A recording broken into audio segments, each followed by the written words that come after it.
ગુજરાતમાં ફરી નકલી કચેરી કાંડ સામે આવ્યું છે, ત્યારે સંદેશ ન્યૂઝે આ નકલી કચેરીને લઈને અહેવાલ પ્રસારિત કરતા તપાસના આદેશ આપવામાં આવ્યા છે। અરવલ્લીના મુખ્ય મથક મોડાસામાં બાયપાસ પર તિરુપતિ રેસિડેન્સીના બંગલોઝમાં સિંચાઈ વિભાગની નકલી કચેરી ચાલતી હોવાનું બહાર આવ્યું છે। આ નકલી કચેરીમાંથી 50થી વધુ રબર સ્ટેમ્પ, લેટર પેડ, બિલો, કમ્પ્યુટર પ્રિન્ટર સહિતનો તપાસ દરમિયાન પોલીસને મુદ્દામાલ મળી આવ્યો છે। આ કચેરીમાં જિલ્લા પંચાયત સિંચાઈ વિભાગના અધિકારી અને નિવૃત્ત અધિકારીઓ સહિત 4 થી 5 લોકો કામ કરતા જોવા મળ્યા હતા। સિંચાઈ મંત્રીએ આ અંગે તપાસના આદેશ આપ્યા છે, તો સચિવ કક્ષાએ તાત્કાલિક તપાસ કરી રિપોર્ટ મંગાવાયો છે। કાગળિયાની વાત છે કે એક નિવૃત્ત અધિકારીને ત્યાં મળ્યા છે। સંભાવના છે, શક્યતા છે કે એ નિવૃત્ત અધિકારી છે। નિવૃત્ત અધિકારી પોતાને અભ્યાસ માટે કે પ્રાઇવેટ કન્સલ્ટિંગ કરતા હોય, એમને મોટાભાગે કોરી મેજરમેન્ટ બુક મળી છે, તો એમને સ્ટાફની ટ્રેનિંગ માટે પણ એ થઈ શકે છે।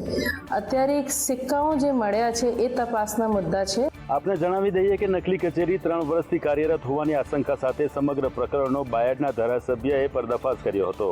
બાદમાં પોલીસ સહિત અધિકારીઓ દોડતા થયા। હવે તપાસમાં દૂધનું દૂધ, પાણીનું પાણી થશે।